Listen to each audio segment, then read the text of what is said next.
Assalamu alaikum, my dear students. Welcome to the Slay class of Physics A levels. As you know that we have recently started a series जिसमें हम एक video के अंदर A levels का एक complete chapter cover up करते हैं. ठीक है, इस सीरीज के प्रीवियस पार्ट जो है हमने चैनल पे अपलोड कर दी है. You can go through it and in this video we will start with yet another chapter which is ideal gases. अब ये वाला चैप्टर जो है बच्चों को थोड़ा सा मुश्किल लगता है because this involves a lot of symbols and a lot of equations. तो बच्चों इस चैप्टर के लिए आपको अपने आप को थोड़ा सा ऑर्गेनाइज रखना पड़ेगा. इक्वेशंस को एक सीक्वेंस में मेमोराइज भी करना पड़ेगा, सिंबल्स को याद भी रखना पड़ेगा और उसकी प्रैक्टिस से इस चैप्टर में परफेक्शन आ सकती है बिकॉज हर न्यू क्वेश्चन में कुछ टेक्निकलिटीज होती हैं. ठीक है, सो मैं बार बार कह रहा हूं कि लास्ट डे पर वीडियोस ना देखा करो. लास्ट डे पर आपके पास की प्रैक्टिस कंप्लीट होनी चाहिए. You should know how to implement, right. So this chapter is just for revision. ठीक है, so have a look what we will study in this chapter. बच्चों आइडियल गैस की different equations, different derivations and you have to memorise some of the symbols as well. थोड़ा सा moles का knowledge required है. Chemistry में आपने moles पढ़ा था, कुछ मुश्किल नहीं है, सिंपल है. तो जो कुछ भी मैं आपको इस वीडियो में बताऊंगा सिंप्लीफाई करके ही बताऊंगा and everything is exam oriented. So let's start. So बच्चों की फिजिकल क्वांटिटीज जो यहाँ पर यूज हो रही हैं आपको सिर्फ उसके साथ मैं फेमिलराइज करा रहा हूं ताकि आपको पता होगी ये वाली क्वांटिटीज हमने इस चैप्टर में यूज करनी है. For example you have to know what is pressure. You already know what is pressure. Pressure is force acting per unit area. ठीक है, इस वजह से भी रिवाइज करवाया जा रहा है बिकॉज ये प्रेशर की डेफिनेशन जो है आगे जाके एक डेरिवेशन में भी यूज होनी है. What is the SI unit of pressure? Pressure is measured in pascals and its symbol is capital P small a. Then what is temperature? Definitely temperature is a measure of hotness of a body. जितनी thermal vibrations ज़्यादा होंगी, जितनी kinetic energy ज़्यादा होगी substance का, इस case में ideal gas का टेम्परेचर उतना हायर होगा, right. And what is the SI unit of temperature? Frequently use होने वाला टेम्परेचर डिग्री सेल्सियस है लेकिन एसआई यूनिट डिग्री सेल्सियस नहीं है. The SI unit of temperature is kelvins, right. So याद रखना जितनी भी इक्वेशंस हम यहां पर यूज करेंगे सारी की सारी इक्वेशंस में टेम्परेचर विल बी सब्स्टिट्यूटेड. जो इक्वेशन में टेम्परेचर यूज करना है that temperature will be in kelvin. So how you convert temperature from degree Celsius to kelvins? बच्चों temperature in kelvins find out करने के लिए टेम्परेचर इन डिग्री सेल्सियस में you have to add 273.15 और आप इस 15 को इग्नोर नहीं कर सकते. This is clearly written in your syllabus. For example you have a temperature of, let's assume you have a temperature of 32.6 degree Celsius and you need to convert this temperature in Kelvin. क्या करोगे? आप करोगे भाई temperature in Kelvin is equal to, just stick with the formula.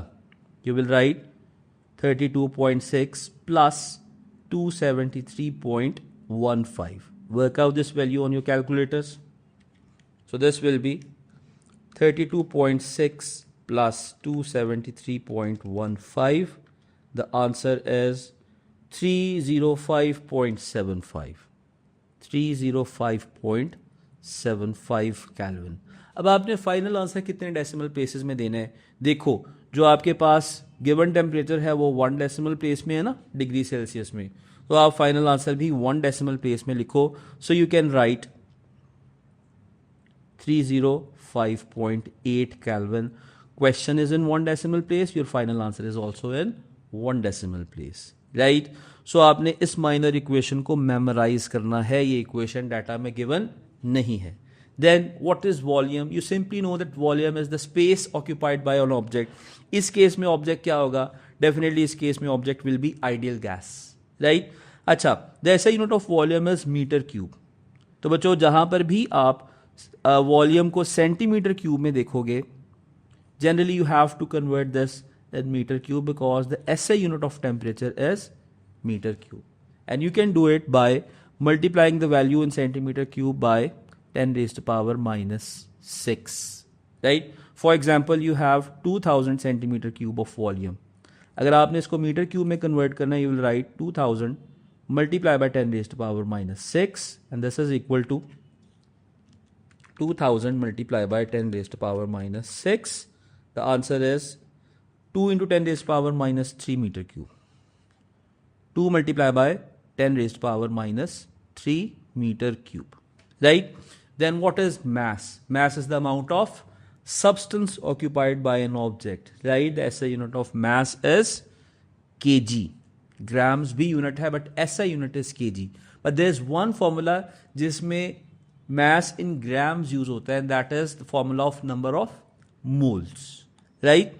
In practice, it is more useful to consider amount of gas measured in moles. बच्चों थोड़ा सा moles का knowledge है, आपको आना चाहिए. It's just basic जो आप लोगों ने O levels chemistry में पढ़ रखी है. So what is moles? बच्चों generally number of moles are associated with number of particles. आपको एक simple example देता हूँ. Number of objects की example दे रहा हूँ. You know what is 1 dozen? 1 dozen मतलब कि objects का count कितना होगा? 12 होगा. Right? For example, 1 dozen of pens, it means 12 pens. Right? 1 dozen of people, इसका मतलब है 12 लोग. So what is fixed in this case? Mass or number of particles? Definitely number of particles. Similarly, moles is also a count of particles. ठीक है?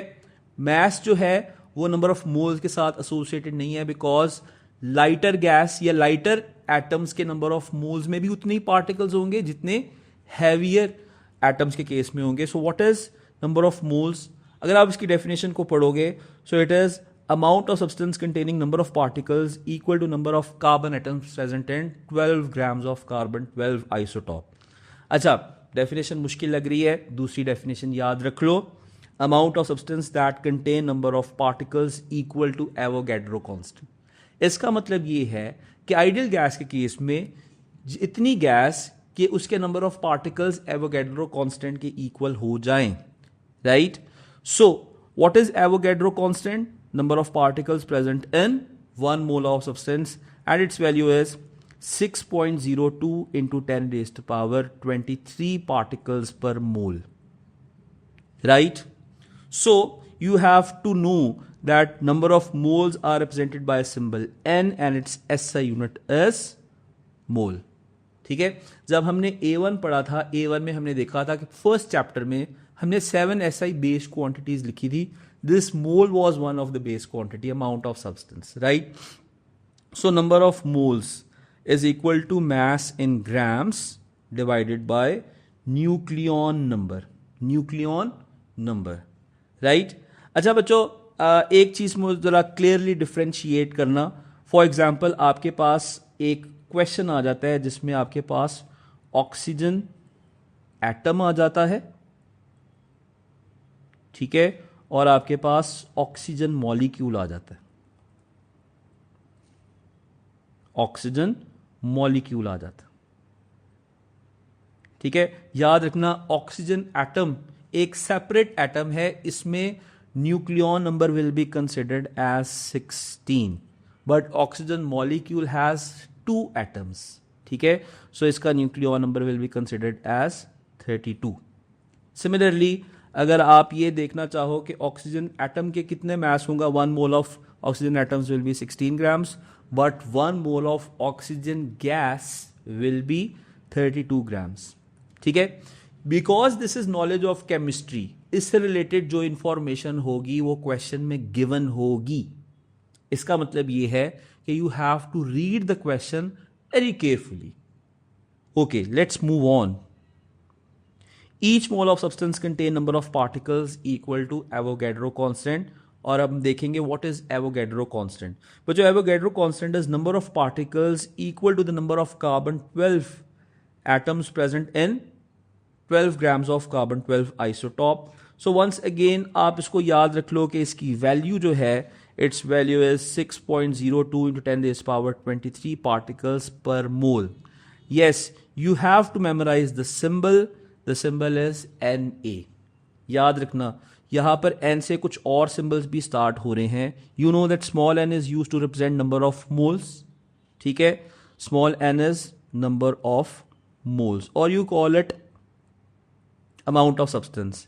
Capital N is total number of particles of ideal gas. Total number of particles. Total number of particles.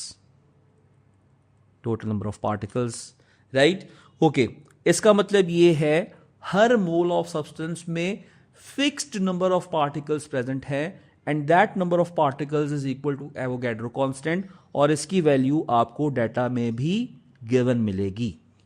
ठीक है, आपके सामने एक छोटी सी example दी हुई है कि आप कैसे प्रूव कर सकते हो कि 1 मोल ऑफ सब्सटेंस में number of particles are equal to 6.0 into 10 raised power 23, right.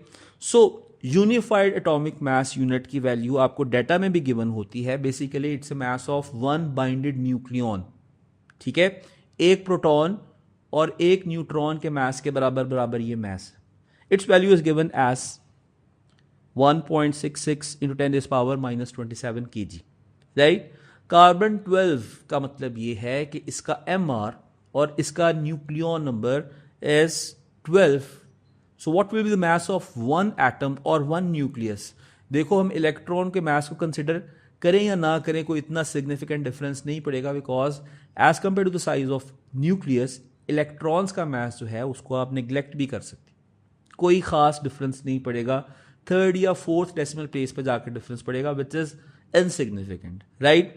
So if we consider the mass of its atom, वैसे तो हम mass of nucleus find out कर रहे हैं, but let's write it mass of atom. तो इसके अंदर 12 nucleons हैं. So this is giving you the mass of 1 nucleus और 1 एटम ऑफ कार्बन 12. ठीक है, अब according to definition you know that 1 mole of carbon 12 contain how many grams? 12 grams of carbon 12, right. So आप क्या करोगे कि आप इस ग्राम्स को केजी में कन्वर्ट कर लोगे. Why in kg? बिकॉज ये प्रीवियस वाली वैल्यू भी आपको केजी में गिवन है, तो आपने यूनिट्स को सेम कर लिया.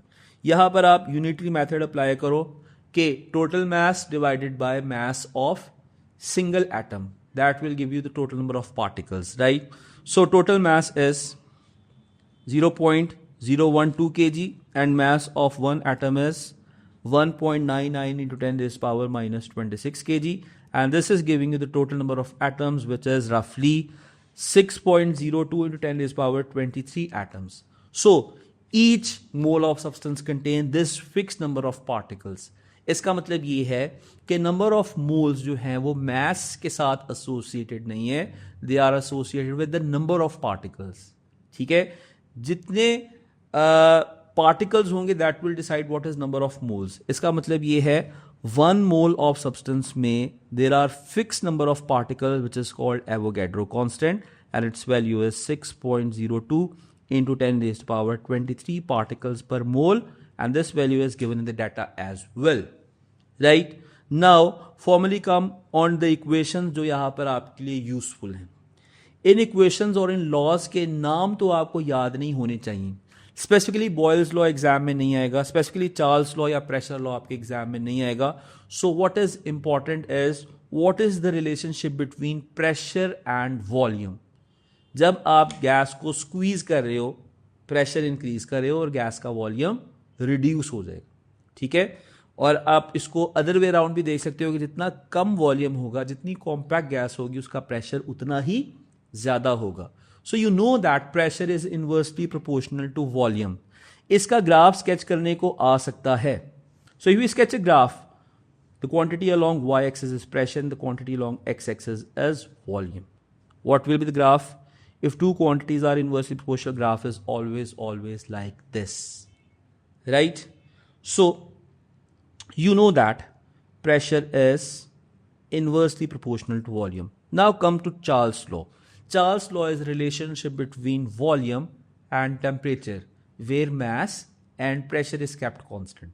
देखो बच्चों, अगर आप टेम्परेचर ऑफ गैस को राइज करोगे, प्रेशर कांस्टेंट रखोगे, तो definitely it will expand. Hot air balloon में क्या होता है, जब आप गैस को हीट अप करते हो तो गैस एक्सपैंड होती है, तो हॉट एयर बैलून जो है वो फुली इन्फ्लेट हो जाता है. So this gives you relationship between volume and temperature. ठीक है, सो वॉल्यूम जो है that is directly proportional to temperature, right. Volume is directly proportional to temperature and it is given here. ठीक है, अगर आप इन दोनों लॉस को कंबाइन कर दो, this will give you a combined proportionality that pressure, volume and temperature are related by this equation. ठीक है, ये कैसे आया मैं आपको एक बार बता भी देता हूं। Let's see the relationship between pressure and volume. आपने कहा प्रेशर और वॉल्यूम जो है वो इनवर्सली प्रोपोर्शनल है। और एक और डिफरेंट रिलेशनशिप देख लो, relationship between pressure and temperature. देखो, जब आप एक क्लोज कंटेनर में, let's suppose you have a cylinder जिसे गैस एक्सपैंड करके एस्केप नहीं कर सकती, इसकी फिक्स्ड वॉल्यूम है, तो जैसे ही आप टेम्परेचर इंक्रीज करोगे उसका प्रेशर भी इंक्रीज होगा। So pressure and temperature are directly proportional. तो अगर आप इन दोनों प्रोपोर्शनैलिटीज को कंबाइन कर दोगे, this will give you that pressure is directly proportional to temperature and inversely proportional to volume. What happens when you convert this proportionality sign into equal to sign? Definitely you will introduce a constant of proportionality, and let's assume this K is a constant of proportionality. So now you can write that pressure is equal to a constant times temperature divided by volume.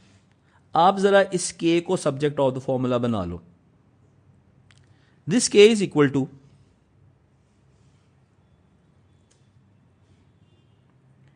Pressure multiply by volume divided by temperature. ठीक है, so अगर आपके पास fixed amount of gas है, for that gas this proportionality will not change, right. Pressure multiply by volume divided by temperature, इसका answer हर बारी fixed आएगा। So this leads to the equation that P1 V1 over T1 is equal to P2 V2 over T2। देखो, आप ओ levels में equation पढ़ते थे P1 V1 equals P2 V2, but उसमें टेम्परेचर कांस्टेंट होता था। क्योंकि टेम्परेचर कांस्टेंट होता था, इस वजह से दोनों साइड्स पर कैंसल आउट होता। इस वाले केस में भी जो चीज़ कांस्टेंट होगी वो दोनों साइड्स पर कैंसल आउट हो जाएगी। बट आप इसको एज अ होल याद रख सकते हो that P1 V1 over T1 equals P2 V2 over T2, where this pressure is always in pascals, volume is in meter cube and temperature is in Kelvin। ठीक है, बहुत से ऐसे क्वेश्चंस होंगे जहां पर टेम्परेचर आपको डिग्री सेल्सियस में गिवन होगा। तो कोई भी इक्वेशन अप्लाई करने से पहले you have to convert that temperature from degree Celsius to Kelvins, because SI unit is Kelvin बच्चों। ठीक है, so this gives us this first major equation P1 V1 over T1 equals P2 V2 over T2। Now let's move on. मैंने आपको बताया कि fixed amount of gas के लिए this pressure multiply by volume over temperature is constant, और अगर आपके पास जो फिक्स्ड अमाउंट ऑफ गैस है that is exactly equal to 1 mole of substance, this value is equal to R and this is called molar gas constant, right. The value of molar gas constant is 8.31 joules per Kelvin per mole, right? So for n number of moles, this value is equal to nR. So this gives you an equation that PV over T is equal to nR. To get rid of this denominator, आप cross multiplication करो and you will get this equation that pressure multiplied by volume is equal to nRT, right? Now this is the main equation. By default इसके अंदर सारे के सारे gas laws integrated हैं। You call them Boyle's law, Charles law and pressure law. ठीक है, why? Because this gas is obeying this proportionality that pressure multiplied by volume divided by temperature is a constant, right? So this is very major equation. You can call it, this is an equation of ideal gas, right? So इसी equation के हिसाब से हमने इसको define भी करना है. What is ideal gas? Ideal gas is a gas that obeys all gas laws, or you can say that it obeys the equation PV equals nRT, and at all the values of pressures, volumes and temperatures. ये लिखना बहुत ज़रूरी है, right? Now there is another constant which is called a Boltzmann constant. Boltzmann constant क्या होता है? Boltzmann ने भी कमाल किया. क्या कमाल किया? बोल्ट्जमैन ने एक अपना कांस्टेंट बनाया. और कैसे बनाया? उसने दो कांस्टेंट्स पकड़े, दो डिफरेंट कांस्टेंट्स को डिवाइड किया और उसने कहा जी मेरा कांस्टेंट आ गया. ठीक है, बोल्ट्जमैन साहब कहते हैं कि आप मोलर गैस कांस्टेंट, जो कि ऑलरेडी ये कांस्टेंट है, और एवोगैड्रो कांस्टेंट जो कि खुद एक ऑलरेडी एक कांस्टेंट है, इन दोनों को डिवाइड करो और जो कांस्टेंट आएगा वो मेरा कांस्टेंट आएगा।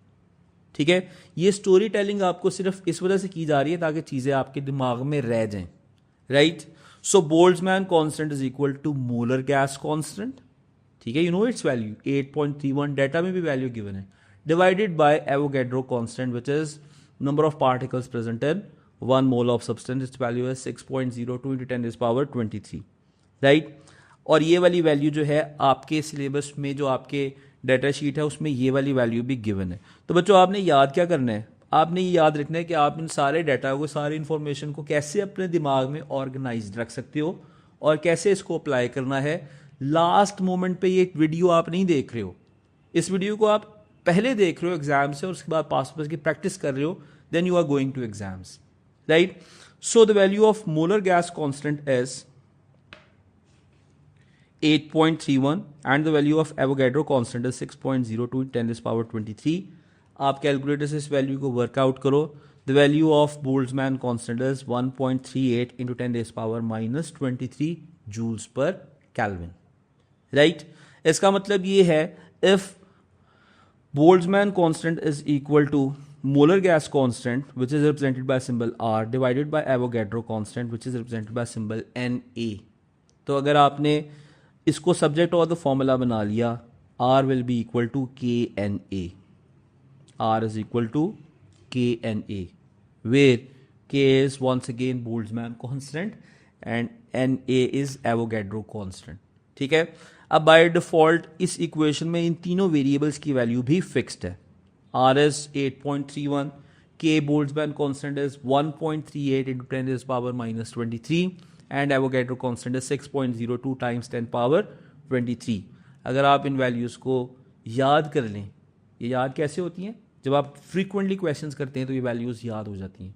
अगर आपको ये वैल्यूज़ याद हैं, इट्स एन एविडेंस कि आपने एम्पल प्रैक्टिस की हुई है। अगर आपकी वैल्यूज़ याद नहीं है इसका मतलब आपने प्रैक्टिस ही नहीं की, ठीक है। So this is a check point.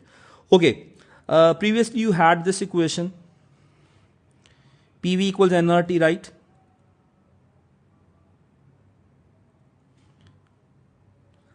R को आपने सब्जेक्ट ऑफ द फॉर्मूला बनाया, R was equal to KNA, right. तो आपने फर्दर क्या लिखा, PV इक्वल्स, आपने R को रिप्लेस कर दिया K मल्टीप्लाई बाय NA से और टेम्परेचर एज इट इज आ जाएगा। नाउ कंसिडर दिस कि ये है नंबर ऑफ मोल्स और ये है एवोगैड्रो कांस्टेंट। इन दोनों की प्रोडक्ट क्या देगी, इन दोनों की product will give you the total number of particles. देखो for example 1 mole of substance में कितने नंबर ऑफ पार्टिकल्स होते हैं, आप कहते हो equal to Avogadro constant. 4 mole of substance में नंबर ऑफ पार्टिकल्स कितने होते हैं, आप कहोगे कि नंबर ऑफ मोल से मल्टीप्लाई कर दो, 4 टाइम्स ज्यादा नंबर ऑफ पार्टिकल्स होंगे।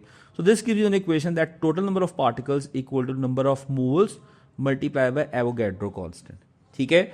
सो जब आप इन दोनों वेरिएबल्स को मल्टीप्लाई करोगे, नंबर ऑफ मोल्स और Avogadro constant, this will give you the total number of particles present in ideal gas. So PV equals capital N.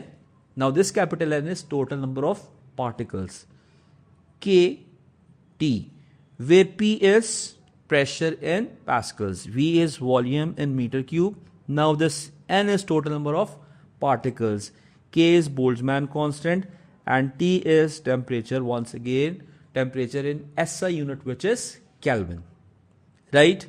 So बच्चों आपके पास मेजरली 2 इक्वेशंस आ चुकी हैं। What are these 2 major equations, in fact आपके पास 3 equations आ चुकी हैं। The first one was P1 V1 over T1 equals P2 V2 over T2. Temperature must be in Kelvin. The second one was PV equals small n RT, where small n is total number of moles. And the third one is PV equals capital N small k RT and this capital N is total number of particles. अच्छा बच्चों, अगर आपने total number of particles find out करने हैं तो आप पहले PV equals nRT apply करके total number of moles find out कर सकते हो और फिर उसको नंबर ऑफ एवोगैड्रो कांस्टेंट से मल्टीप्लाई करके total number of particles find out कर सकते हो, या अगर आपने डायरेक्टली फाइंड आउट करने हैं you can apply this equation PV equals NKT, that will directly give you the total number of particles. Now there are some assumptions of kinetic theory of gases और इन 4 assumptions को आपने as it is याद रखना है, right.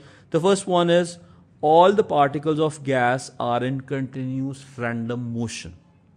ठीक है, अगर आप under the microscope smoke particles को देखो या गैस पार्टिकल्स को देखो, they are in continuous motion, और ओ लेवल्स में यू कॉल दैट मोशन, जरा सोचें, Brownian motion, right.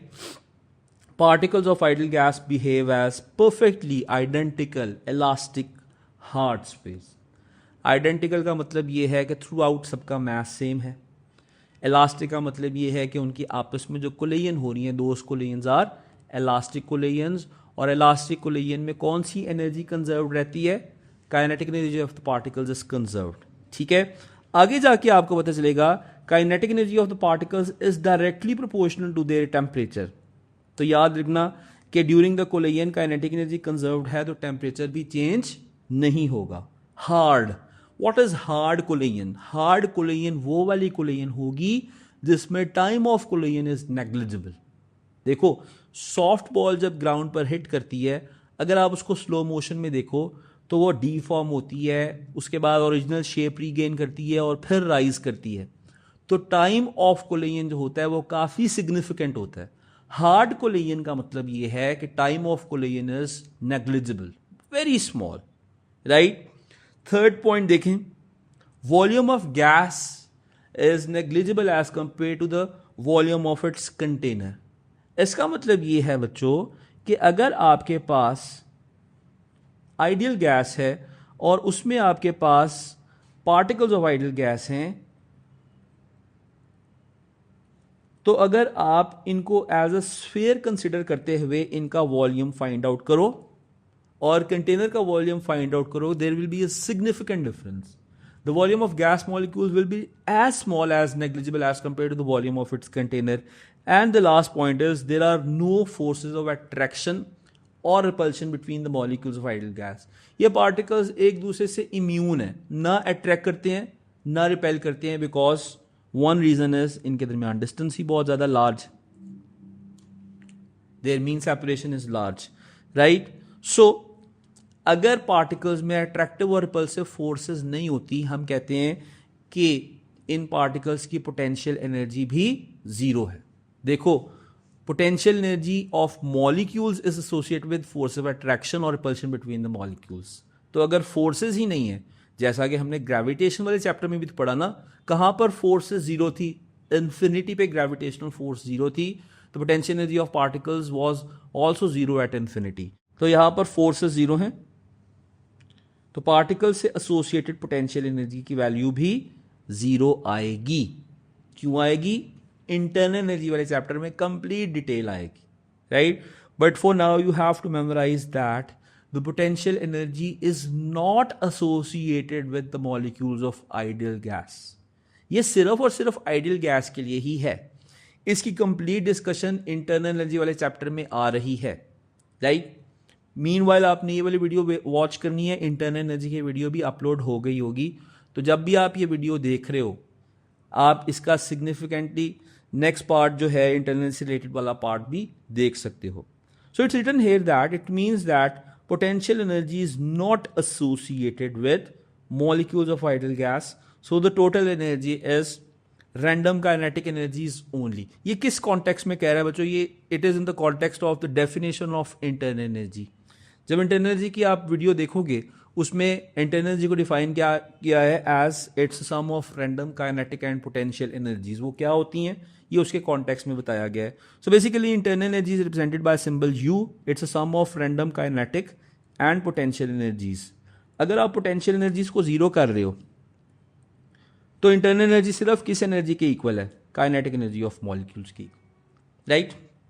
Okay, now come to this main part जो कि एक थोड़ा सा ट्रिकी पार्ट है इस चैप्टर का, विच इज आरएमएस स्पीड्स. देखो, अगर आपके पास number of ideal gas molecules हैं, दोबारा से मैं एक कंटेनर ड्रॉ कर देता हूं, ठीक है. इसमें मैं particles of ideal gas draw कर देता हूं, 1 2 3 4 5 6 7 8, ठीक है. और इनकी वेलोसिटीज को भी स्केच कर देता हूं. इसकी वेलोसिटी किस साइड पर है? राइट साइड पर है. और इस पार्टिकल की वेलोसिटी लेफ्ट साइड पर. इस पार्टिकल की वेलोसिटी अपवर्ड है और इस पार्टिकल की velocity downward, something like this, और इसकी वेलोसिटी लाइक दिस। और यहां पर तो मैंने सिर्फ फ्यू पार्टिकल्स ड्रॉ किए हैं, रियलिटी में लार्ज नंबर ऑफ पार्टिकल्स होंगे। 1 मोल ऑफ सब्सटेंस में ही कितने पार्टिकल्स होंगे, equal to Avogadro constant which is 6.02 into 10 raised power 23 particles. तो बच्चों अगर आप गौर से देखो, their motion is completely random. ठीक है, अगर मैं इस पार्टिकल को देखूं तो कोई ना कोई पार्टिकल पूरे सिनेरियो में ऐसा होगा जो इसकी अपवर्ड वेलोसिटी को कैंसल आउट कर रहा होगा। वो कौन सा पार्टिकल है, वो ये वाला पार्टिकल। अगर मैं इस राइट साइड वाले पार्टिकल को देखूं जिसका मोशन टुवर्ड्स राइट है, वो लेफ्ट साइड वाले पार्टिकल की वेलोसिटी को कैंसल आउट कर रहा है। बच्चों वेलोसिटी वेक्टर है ना, राइट साइड पर पॉजिटिव है तो लेफ्ट साइड पर नेगेटिव। तो लेट्स सपोज एक पार्टिकल की वेलोसिटी +4 है और ये राइट साइड पर मूव कर रहा है, तो जो पार्टिकल लेफ्ट साइड पर मूव कर रहा है उसकी वेलोसिटी -4 होगी। अगर आप इनकी एवरेज फाइंड आउट करें तो वो एवरेज 0 आती। इसका मतलब ये है that there mean velocities will be 0। ठीक है, लेकिन इसका मतलब ये भी है कि अगर मीन वेलोसिटी 0 है तो मीन काइनेटिक एनर्जी भी 0 होगी। लेकिन रियलिटी में तो पार्टिकल्स रेस्ट पर नहीं है, they have certain velocities. Why the mean velocity is coming out to be 0? देखो, अगर हम राइट साइड पे जाने वाले पार्टिकल्स की वेलोसिटी को प्लस कंसिडर कर रहे हैं तो लेफ्ट साइड पे आने वाले पार्टिकल की वेलोसिटी को माइनस कंसिडर करना पड़ेगा और इनकी मीन वैल्यू 0 आएगी। अगर अपवर्ड मोशन को वेलोसिटी को पॉजिटिव कंसिडर कर रहे हैं तो डाउनवर्ड वाले पार्टिकल की वेलोसिटी को नेगेटिव कंसिडर करना पड़ेगा। Once again their average will be 0। So which sign is impacting this average? बच्चों सारा काम कौन खराब कर रहा है? This minus sign is the culprit. It means while calculating these averages, you need to get rid of this minus sign.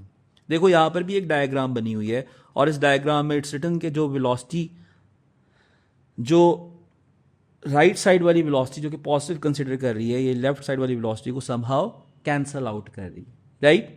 So it's written that the particles of ideal gas are in continuous random motion. Yes, we know that they are in continuous random motion. The particles have velocities in random direction. Yes, it is one of the assumption of ideal gas that all the particles are in continuous random motion, right? Velocity is a vector quantity. ये सारी बातें हमें कहीं ना कहीं से पता है, right? So इसका मतलब ये है its sign depend upon its direction, right? अगर राइट साइड वाली वेलोसिटी पॉजिटिव है तो लेफ्ट साइड वाली वेलोसिटी का साइन नेगेटिव है. So if the velocity is positive towards right hand side, velocity will be considered as negative towards the left. So considering large number of particles of ideal gas, their average velocity will be 0 because upward वाले particle की positive velocity downward वाला ने cancel out कर रहा है, इस वाले की वेलोसिटी ये वाला पार्टिकल कैंसिल आउट कर रहा है because it will have negative sign, right. So this is not good के वेलोसिटी 0 आ जाए आपके पास. So that's why we calculate root mean square velocity or RMS velocity to nullify the effect of this negative sign. अब somehow you need to get rid of this negative sign. उसके लिए scientist ने जो वे find out किया है that is called finding out velocity using root mean square method. Right? याद रखना बच्चों, इस पूरे चैप्टर में जो velocity है that is being represented by symbol C. Why not symbol V? बच्चों V इस वजह से नहीं यूज कर रहे because V is for some other physical quantity जिसको हम प्रीवियसली यूज कर चुके हैं विच इज वॉल्यूम. तो speeds and velocities are represented by symbol C. Okay, the mathematical operation written first is performed at end. Now have a look at this word. This word is root mean square. Root mean square velocity is basically 3 mathematical operation: taking an under root, calculating a mean and taking a square. अच्छा बच्चों, taking under root मतलब कि आप सिर्फ square root ले रहे हो, mean का मतलब है कि आप एवरेज आउट कर रहे हो, और स्क्वायर का मतलब है कोई वैल्यू है उसको होल स्क्वायर कर रहे, राइट. जो मैथमेटिकल ऑपरेशन सबसे एंड पे लिखा हुआ है वो है स्क्वायर. सो एट फर्स्ट आपने सारी की सारी वैल्यूज को स्क्वायर करना है and that will get you rid of that negative sign जो कि एवरेजिंग में इंपैक्ट कर रहा था। कैसे? पॉजिटिव वैल्यू का स्क्वायर भी पॉजिटिव और नेगेटिव वैल्यू का स्क्वायर भी पॉजिटिव, तो आपके पास फर्स्ट स्टेप ये है कि आपने स्क्वेयरिंग कर दी। स्क्वेयरिंग कर दी, उसके बाद आप बड़े आराम से मीन ले लो। सेकेंड स्टेप पे आपने वैल्यूज को मीन ले लिया और लास्टली आप इन सारी वैल्यूज का अंडर रूट ले लो। अंडर रूट लेना क्यों ज़रूरी है? बिकॉज स्क्वेयरिंग एक ऐसा मैथमेटिकल ऑपरेशन जो था मैंने अपनी मर्जी से किया था, अब उसको रिवर्स करने के लिए, स्क्वेयरिंग को बैलेंस आउट करने के लिए, you have to take under root. So now you know what are the 3 steps. This is called root mean square, but you have to do squaring at first, then you will take mean and then you will take the under root of all the values. ठीक है, यहां पर कुछ notes लिखे हुए हैं, in fact मैंने ही ये नोट्स लिखे हैं आपके लिए, हम इनको रीड भी कर सकते हैं। सो नंबर 1 पे क्या स्टेप लिखा हुआ है बच्चों? It's written that firstly all the velocities are squared to eliminate the negative signs of velocity. इसका मतलब है let's assume आपके पास 4 भी थी और -4 भी थी, 4 का स्क्वायर भी पॉजिटिव आंसर आ जाएगा और -4 का स्क्वायर भी पॉजिटिव आंसर आ जाएगा। Then what is the next step? You will take a mean, right? Mean ले लिया, आप सारा जो मीन ले रहे हो वो पॉजिटिव नंबर्स का मीन ले रहे हो। And how you will reverse the effect of that squaring? For that you will take under root. Then you take square root of all the velocities or the final answer to compensate the squaring of velocity. खुद से squaring की थी तो उसको reverse करने के लिए खुद से अंडर रूट लेना है। तो बच्चों आपने सारे के सारे प्रोसेस में क्या किया? आपने सारी वेलोसिटीज को, पॉजिटिव वेलोसिटीज को और नेगेटिव वेलोसिटीज को स्क्वायर लेके सबसे पहले क्या किया? प्लस में कन्वर्ट कर लिया, फिर मीन लेके दोबारा से स्क्वायर रूट ले लिया, right? Okay, this velocity is represented by CRMS, root mean square velocity. अब जरा ध्यान से देखें CRMS कैसे फाइंड आउट की। सबसे पहले आपने वेलोसिटी का क्या किया? स्क्वायर किया, उसके बाद आपने वेलोसिटी की एवरेज आउट की। नाउ इस वक्त जो वेलोसिटी आपके सामने लिखी हुई है, this is called mean square velocity, right? और last step is taking and under root, right? अगर आपने दोनों साइड्स की दोबारा से स्क्वेयरिंग कर दी, this will give you that mean square velocity square is equal to, right? So I will call this that mean square velocity is equal to CRMS whole square, right? So basically इस mean square velocity तक आपने सिर्फ 2 steps किए। Number 1 squaring की, number 2 आपने सारी की सारी वैल्यूज का मीन फाइंड आउट किया। So we are just 1 step away for calculating the root mean square velocity. Mean square velocity you just have to take under root, right? Okay बच्चों, you have a question in front of you. You are given with these 5 velocities. By chance सारी की सारी velocities जो है वो positive sign के साथ। काम तब खराब होना था कि कुछ velocities पॉजिटिव होती, कुछ velocities नेगेटिव होती। अच्छा, ये पास पेपर का क्वेश्चन है तो इसको जरा ध्यान से कीजिए। In the first step he is asking you to calculate the mean velocity. Symbol पे गौर करो, आपके पास ये क्रोकोडाइल ब्रैकेट्स हैं, they represent mean of the velocities. बच्चों मीन फाइंड आउट करने के लिए you simply add all the velocities and you will take their average. So this is equal to 5 units, whatever the unit of velocity is, right? Then he is asking you for the mean square velocity. देखो ये symbol कैसे decide हुआ, very important. Mean square velocity है, जो mathematical operation सबसे and पे लिखा हुआ है उसको सबसे पहले परफॉर्म करो, सबसे पहले स्क्वेयरिंग करो और उसके बाद मीन वैल्यू फाइंड आउट करो। समझ आई? सो सिंबल भी ऐसे डिसाइड होता है, पहले क्या करना है? स्क्वेयरिंग, तो पहले सिंबल भी स्क्वेयर्ड आएगा और बाद में मीन फाइंड आउट करना, right? And then finally you have root mean square velocity. देखो root mean square velocity CRMS is equal to root mean square velocity. सबसे पहले स्क्वेयरिंग किया, फिर मीन लिया और एंड पे अंडर रूट लिया, राइट? सो मीन स्क्वायर वेलोसिटी में आपने पहले स्क्वेयरिंग करनी है, फिर मीन लेना है, तो हर वैल्यू को स्क्वेयर करके लिखो और उसका अंडर रूट फाइंड आउट कर लो, उसका मीन फाइंड आउट कर लो। This is giving you 27 units. And root mean square velocity का मतलब ये है कि जो आपने मीन स्क्वायर वेलोसिटी की वैल्यू फाइंड आउट कर ली है, for CRMS you are just one step behind. One step is left and that is taking an under root. Yes, values का square root ले लो, you will get the value of RMS velocity. इसका मतलब ये है कि आपके पास जो 5 particles given हैं जिनकी velocities are 3, 4, 5, 6 and 7, their root mean square velocity, their CRMS velocity जो कि हमने proper mathematical फॉर्मूला से फाइंड आउट किया है, that is equal to 5.2 units.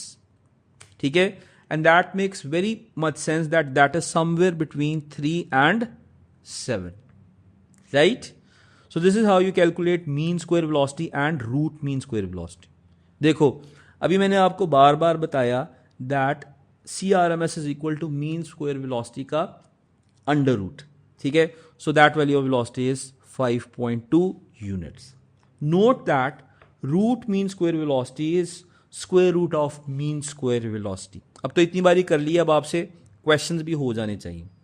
Okay, as the particles of ideal gas move freely. देखो, birds जो हैं they fly freely.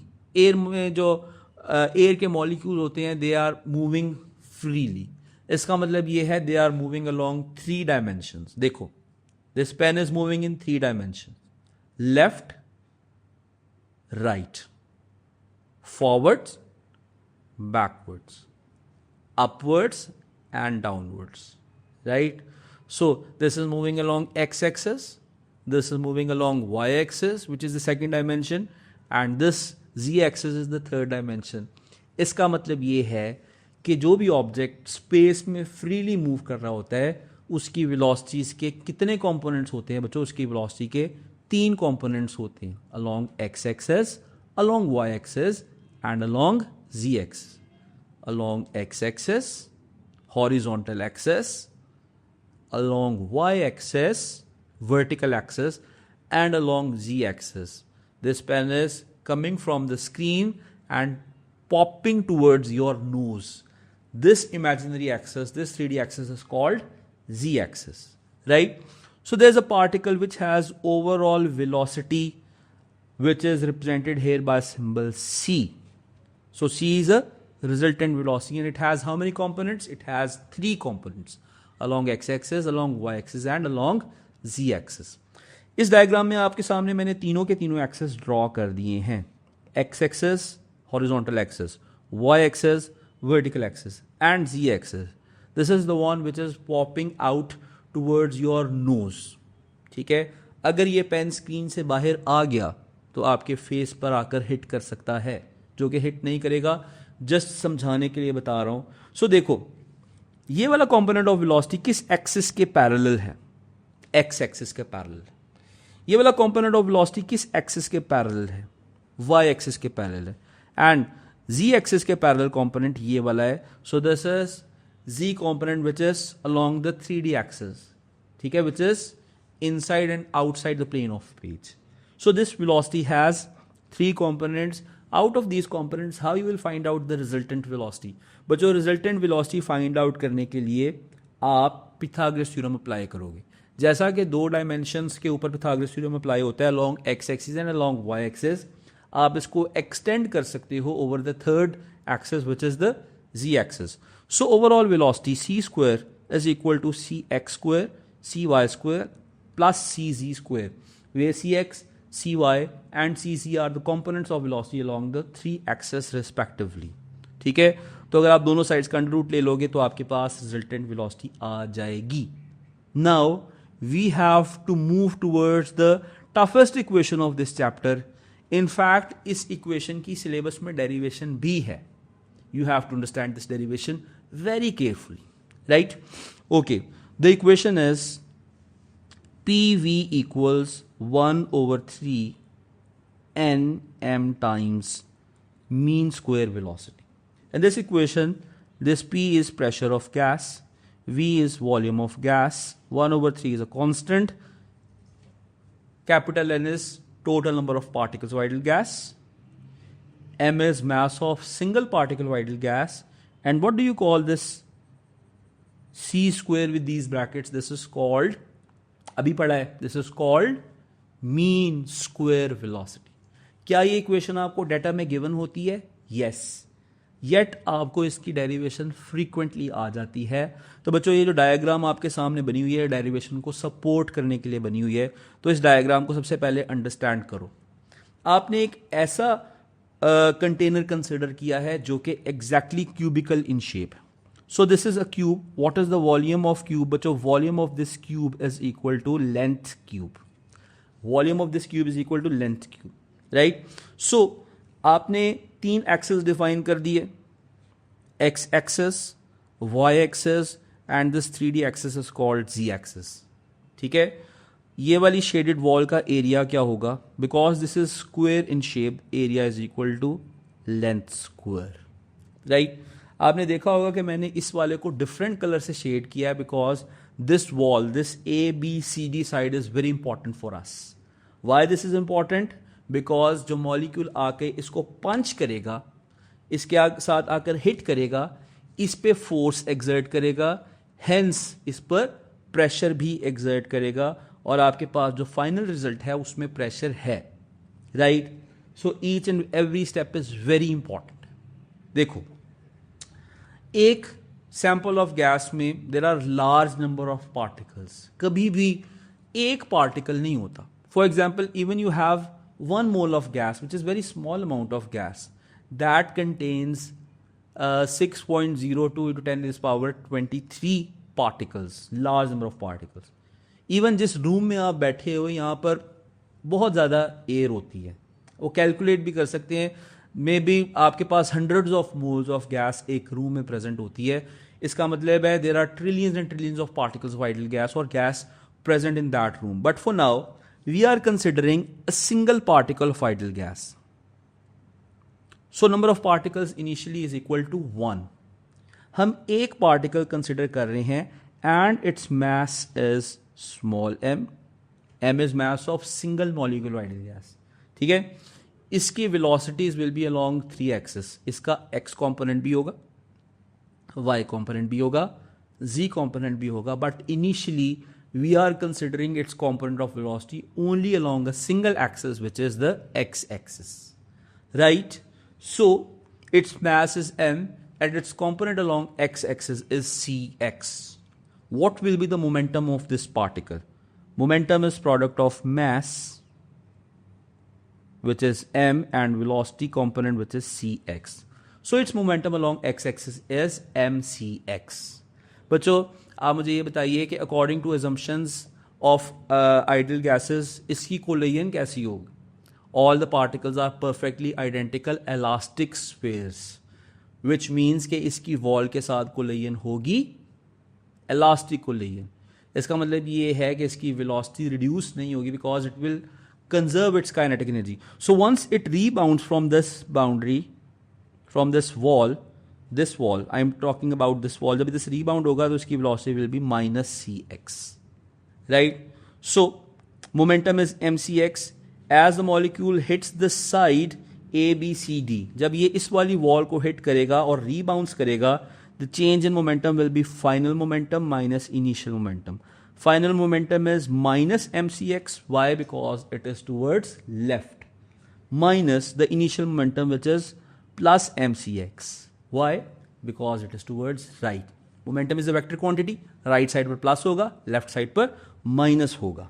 The time between collisions, जी बच्चों, time between the adjacent collision of this wall. देखो, अभी तो हम एक सिंगल कोलिजन कंसिडर कर रहे हैं इस वॉल के ऊपर, और हमने कहा था the particles are identical elastic hard spheres. Hard sphere का मतलब ये है कि time of collision is negligible. So which time we have to consider? देखो, जब एक पार्टिकल, एक सिंगल पार्टिकल कंसिडर किया है ना, ये आके इस वॉल को हिट करता है तो there is just a pulse of force, but we are considering का प्रेशर तो कॉन्स्टेंटली एक्ट कर रहा है। फॉर एग्जाम्पल, एक बैलून जो होता है वो अपनी शेप क्यों मेंटेन करता है? एक स्फेरिकल बैलून अपनी शेप क्यों मेंटेन करता है? Because it's pressure is acting. जो उसके अंदर गैस है उसका आउटवर्ड प्रेशर एक्ट कर रहा है और कंटिन्यूस प्रेशर एक्ट कर रहा है, ठीक है। तो इस इम्पल्स ऑफ फोर्स के लिए आप वो वाला टाइम कंसिडर करो कि ये वाली फोर्स या इस फोर्स की वजह से जो इसका इफेक्ट है which is the pressure that will withstand till the next collision. ठीक है, सो नेक्स्ट कोलिजन कब होगी? जब ये पार्टिकल यहां पर आकर हिट किया, फोर्स एक्सर्ट हुई, ये पार्टिकल ट्रैवल किया all the way toward this wall, यहां से बाउंस बैक हुआ वापस इस वॉल पे, और फिर सेकेंड कोलिजन हुई। ठीक है, उतने टाइम के लिए प्रेशर कहां से एक्ट कर रहा था? उसी कोलिजन से प्रेशर एक्ट कर रहा था। So basically you have to stretch this force over the time till next collision, और नेक्स्ट कोलिजन कितने टाइम के बाद होगी? That time can be calculated by distance divided by speed. Now what is the distance covered? After the collision happens at this boundary, particle जाएगा all the way to the other side, it will travel distance l, और return back करेगा, it will travel distance 2l, right, and its speed is cx. So time between two adjacent collisions can be calculated using this formula.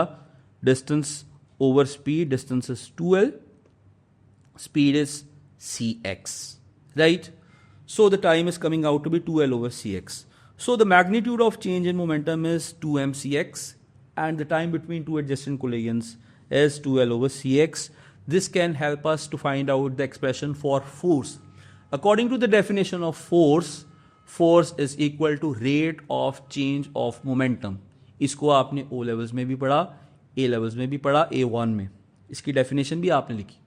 आपने लिखा resultant force is equal to rate of change of momentum. अब इसकी implementation है, इसका मतलब है A1 वाली चीज़ों का भूलना नहीं है, A2 में अप्लाई होती हैं। So according to the definition of force, force is equal to change in momentum divided by time. Change in momentum is 2mcx, time is 2l over cx. This will give you the expression of resultant force, which is mcx square over l, right? Because ये जो denominator में cx था, numerator में जाके multiply हुआ और cx square हो गया. So the expression of force is mcx square over l, right? Okay. यहां पर रीजन लिखी हुई है कि हमने मोमेंटम का मैग्नीट्यूड क्यों कंसिडर किया है, इसको पढ़ ली. Now you know that the formula of pressure is force per unit area. Force आपके पास आई mcx स्क्वेयर ओवर l, और एरिया किसके इक्वल आया? Area is equal to the area of that particular side, side ABCD, side ABCD. Side ABCD का area कितना था? Length square, because it was a perfect square, right? So इसके ऊपर आप फॉर्मूला अप्लाई करोगे और आप लिखोगे pressure is equal to force over area. Force is mcx square divided by l. Area of that wall is l square, because that is square in shape. तो जब denominator को देखा, it has become l cube. And what is l cube? l cube is equal to the volume of that cubical shape. ठीक है, तो आप next step में L cube को रिप्लेस कर सकते हो वॉल्यूम के साथ. Now your formula becomes P equals mcx square divided by V, right? So कुछ इक्वेशन की शक्ल बनना स्टार्ट हो गई है. अगर आप यहां पर क्रॉस मल्टीप्लाई कर दो तो आपके पास इक्वेशन आ रही है PV इक्वल्स mcx स्क्वेयर.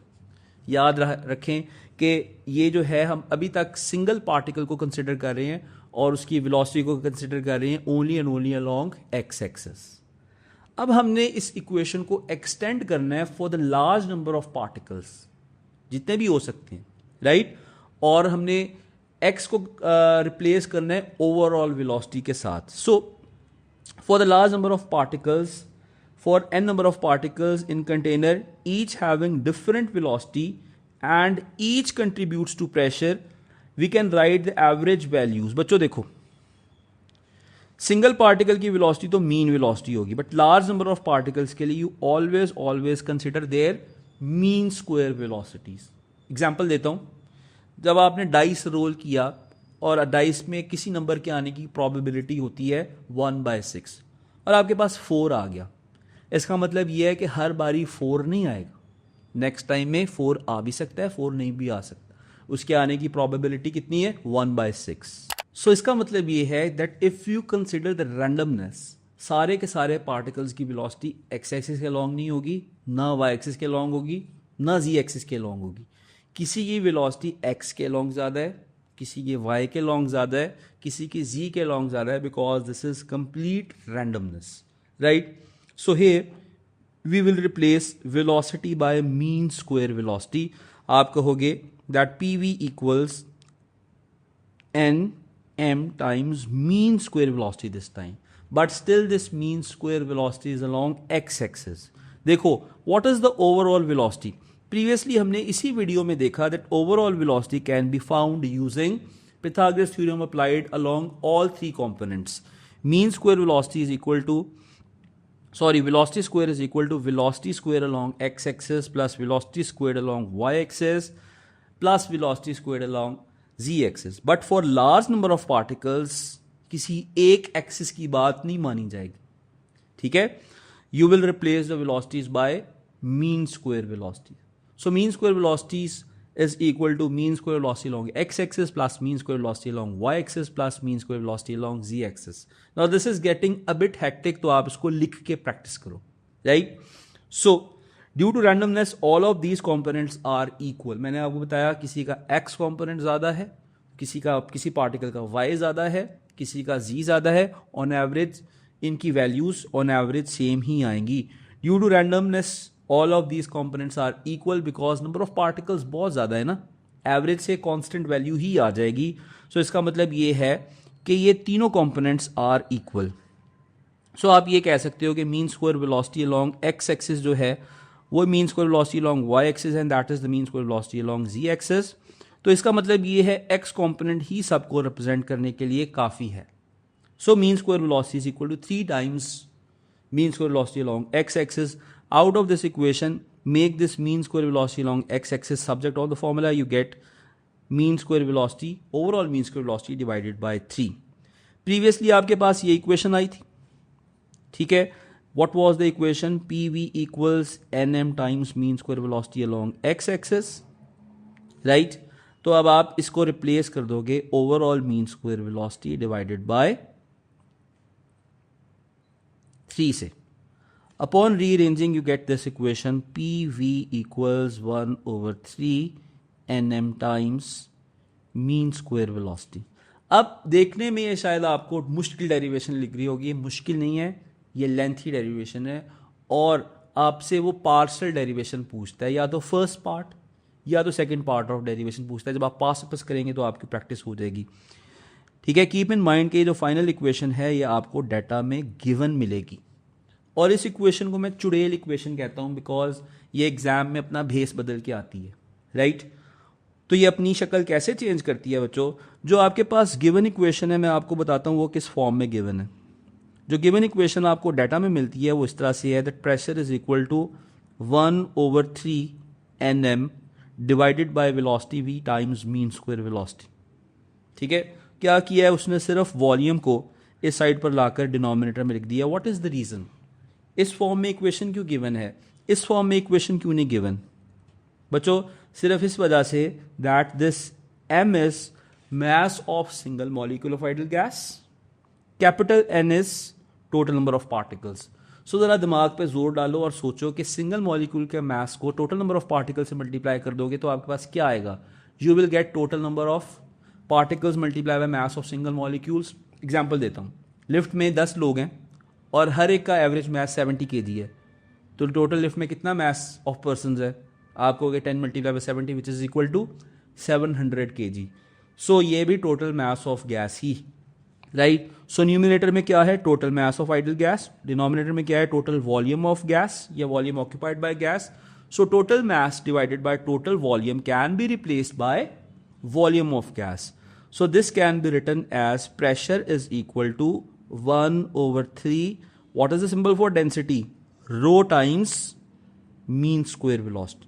तो ये देखो इक्वेशन कितनी ज्यादा स्क्वीज हो गई है, सिंप्लीफाई हो गई है, ठीक है. आप इस इक्वेशन को ये भी लिख सकते हो as you know that mean square velocity is equal to CRMS whole square.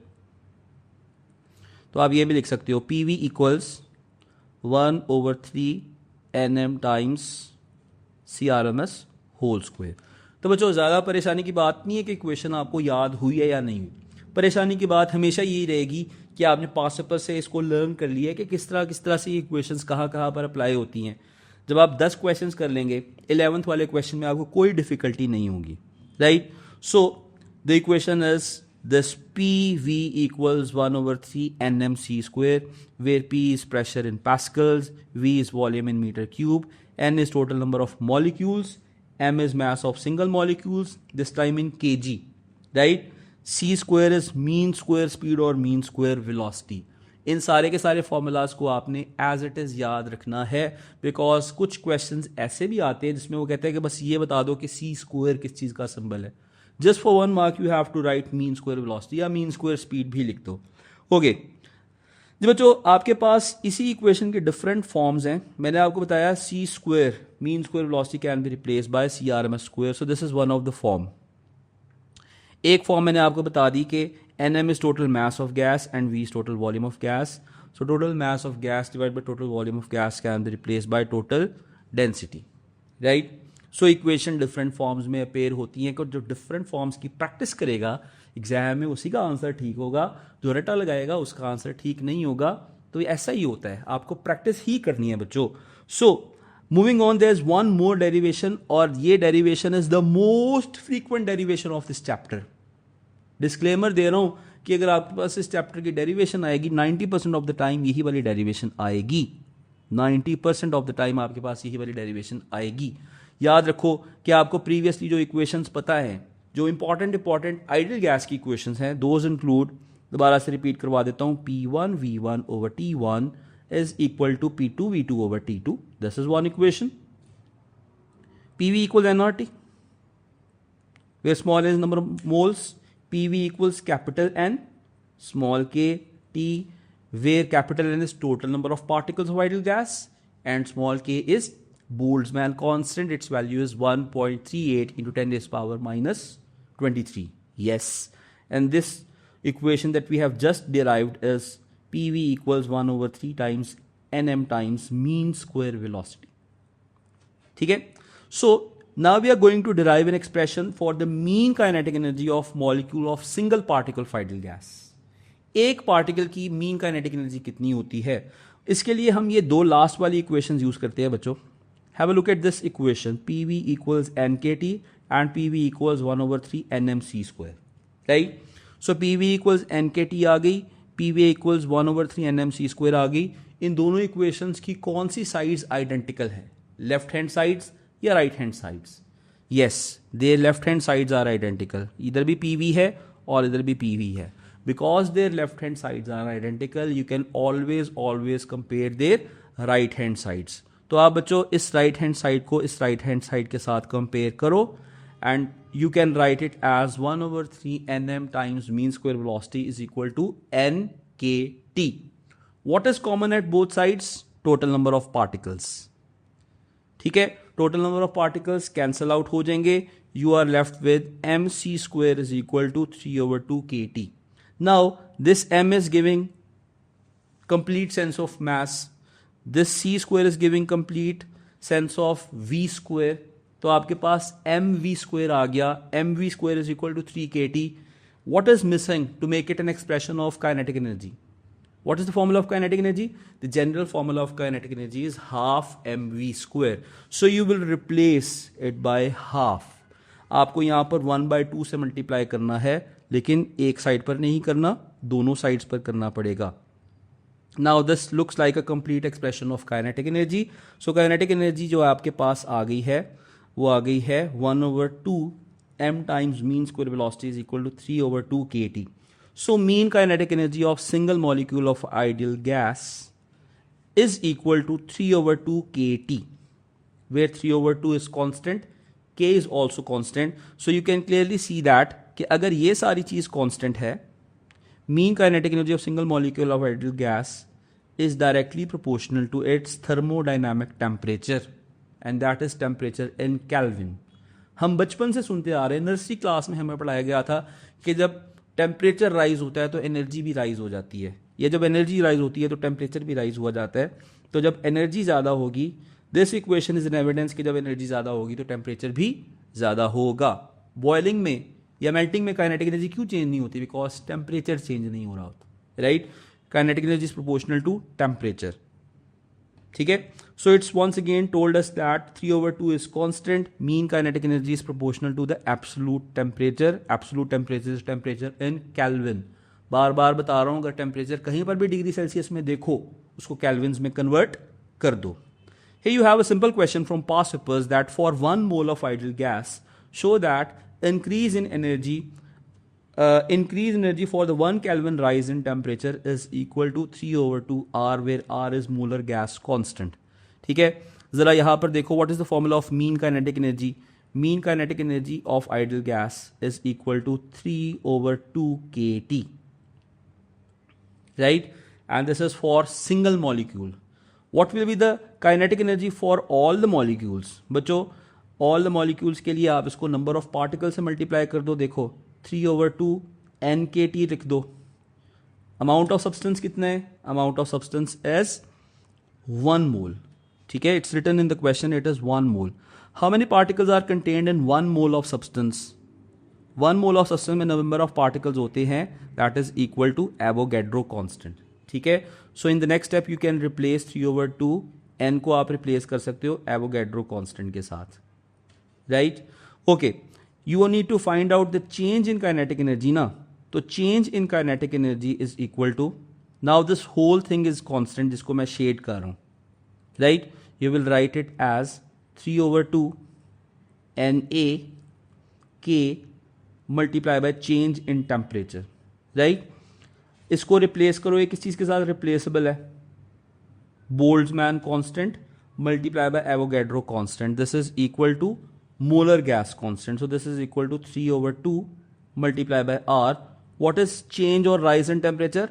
1 Kelvin, right. So this can be simply written as 3/2 R, right. तो बच्चों, ये सारी की सारी कैलकुलेशन मैंने आपको करके दिखा दी है, इसको आप रीप्ले करके देख लीजिएगा. Okay, now it's written that internal energy is sum of random kinetic energies and potential energies of all the molecules. मैंने आपको बताया था शुरू में भी, दोबारा बता रहा हूं कि ये वाला पोर्शन जो है मैंने आइडियल गैस का इंटरनल एनर्जी में दोबारा कवर अप करवाना है. अगर आपको इंटरनल एनर्जी का कॉन्सेप्ट है तभी आपको ये समझ आ सकती है that internal energy which is represented by symbol U is equal to sum of kinetic and potential energies. Ideal gas में because there are no forces of attraction और रिपल्शन, कौन सी एनर्जी कंसिडर नहीं होती? Potential energy is not associated with the molecules of ideal gas. So internal energy is sum of random kinetic energies of all the molecules, right. In ideal gas there are no force of attraction or repulsion between the molecules of ideal gas. ठीक है, so potential energy is not associated with the molecules. Therefore, ideal gas के case में internal energy is the sum of random kinetic energies of all the molecules only. ठीक है बच्चों. अच्छा, यहां पर आपका चैप्टर कंप्लीट हो गया, complete. But you have to memorise some proportionalities जो आपको एग्जाम में हेल्प करेंगी.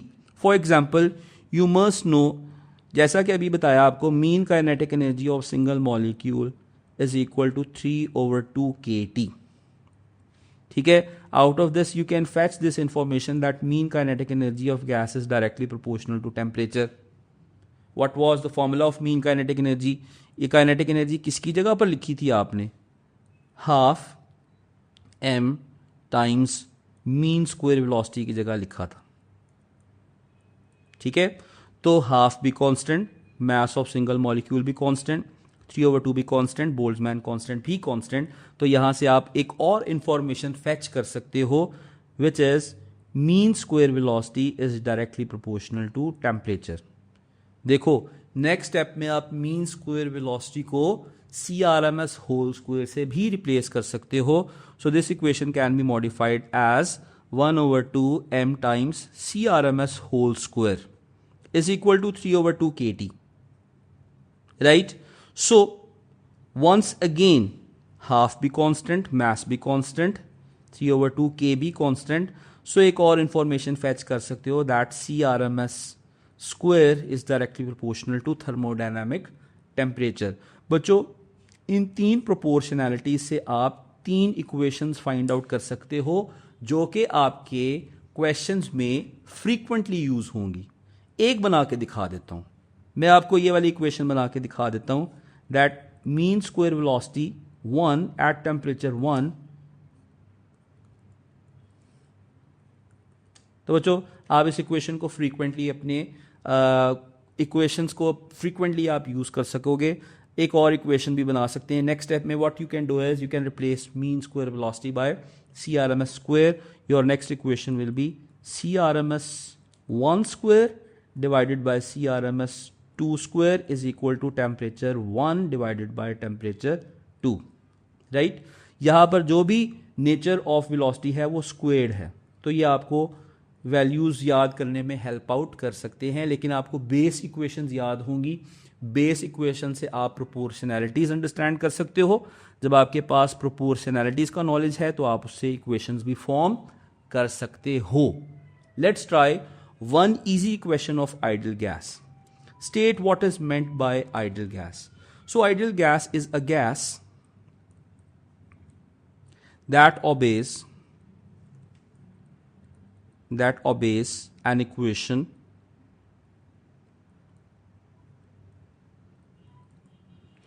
PV equals nRT at all the values of pressures, volumes and temperatures. ठीक है, किसी भी प्रेशर पे, किसी भी वॉल्यूम और किसी भी टेम्परेचर पे ये वाली इक्वेशन इंप्लीमेंट हो सकती है. राइट, नेक्स्ट पार्ट देखें. The mean square speed of atoms of fix mass of ideal gas at 32 degree Celsius is 1.9 into 10 raised to power 6 meter square. The gas is heated at constant volume of 80 degrees Celsius. Determine the rise in Kelvin for the temperature. जी बच्चों, आपने यहाँ पर rise in temperature find out करना है. You have the initial temperature और आपके पास mean square velocity है. Now you need to find out both temperature in Kelvins first. अभी आपके पास जो temperature है बच्चों वो डिग्री सेल्सियस में है. What you add in degree Celsius to convert the temperature in Kelvin? You add 273.15. So your first temperature is 32 plus 273.15. मैं यहाँ पर 15 को निगलेक्ट कर रहा हूँ, आप लिख दीजिएगा 32 प्लस 273.15. मैं यहाँ पर 15 को इग्नोर कर रहा हूँ, आप इग्नोर ना कीजिएगा. So first temperature in Kelvins is this much. ठीक है, okay. You need to find out rise in temperature in Kelvin. First part में मैं पहले दोनों टेम्परेचर को कैल्विन्स में लिख देता हूँ, वहां से मैंने आपको एक बड़ी इंपॉर्टेंट चीज को समझाना है. So second temperature in Kelvins is 80 plus 273.15. So 80 plus 273.15 is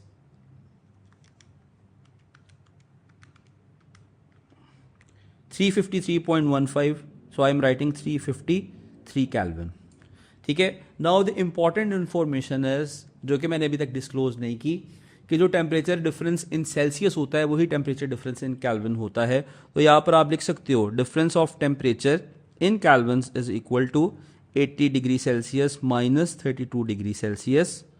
ठीक है, 80 माइनस 32 इज 48 डिग्री सेल्सियस.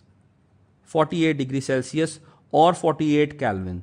बच्चों याद रखना, जो टेम्परेचर का डिफरेंस डिग्री सेल्सियस में होता है वही कैल्विन में होता है. करके देख लो यार. Temperature difference in kelvin is equal to 353 minus 305. यहां से आंसर फाइंड आउट करें. 353 माइनस 305 इज 48. वाई? बिकॉज जब आप टेम्परेचर को सेल्सियस से कैल्विन में कन्वर्ट कर रहे हो, you are adding a fixed value, जिसका ओवरऑल इफेक्ट जो है वो कैंसल आउट हो जाता है. राइट, बट मैंने यहां पर टेम्परेचर को कैल्विन में कन्वर्ट करना ही था. एक तो समझाने के लिए कन्वर्ट करना था और नेक्स्ट पार्ट के लिए कन्वर्ट करना था. Why? Because this piece of information is important to solve the next part, because he is asking to find the root mean square speed of atoms at this temperature, जो कि temperature है 80 Celsius का. But I must know कि मैंने temperature जो consider करना है वो कैल्विन्स में कंसिडर करना है, एंड दैट टेम्परेचर इज 353 कैल्विन्स। ठीक है। अच्छा, जब आप खुद से करोगे ना, शायद आप इस वाले पार्ट में थोड़ा सा कंफ्यूज हो गए, बिकॉज ये क्रक्स है चैप्टर का। ये समरी चैप्टर की लास्ट वाली बातें जो मैंने आपको यहां पर बताई हैं कि आपको ये वाली प्रोपोर्शनैलिटीज लर्न करके यहां पर अप्लाई करनी है। Either you can apply this equation और you can apply this equation. By chance question ही वो आया जो मैंने कहा कि बड़ी इंपॉर्टेंट प्रोपोर्शनैलिटीज हैं। ये वही बच्चा कर पाएगा जिसको इन इक्वेशंस को याद भी होंगी, इन इक्वेशन को डीकोड भी कर पाएगा। प्रोपोर्शनैलिटी से इक्वेशन बनाना भी आपको याद होगा। तो मैं यहां पर बच्चों ये वाली इक्वेशन यूज कर रहा हूं। And what is this equation? This equation is mean square velocity 1 divided by mean square velocity 2 is equal to temperature 1 divided by temperature 2। जरा इसकी वैल्यू सब्स्टिट्यूट करें। The mean square velocity that is given to you at lower temperature is 1.9 × 10⁻⁶। So 1.9 multiply by 10⁻⁶, already squared है, दोबारा square ना करना, divided by new mean square velocity is equal to temperature 1 must be in kelvin and that is 305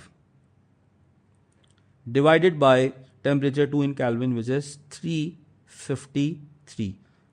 Solve it for the value of mean square velocity. So new mean square velocity, or you can say mean square velocity 2 is 1.9 multiplied by 10⁻⁶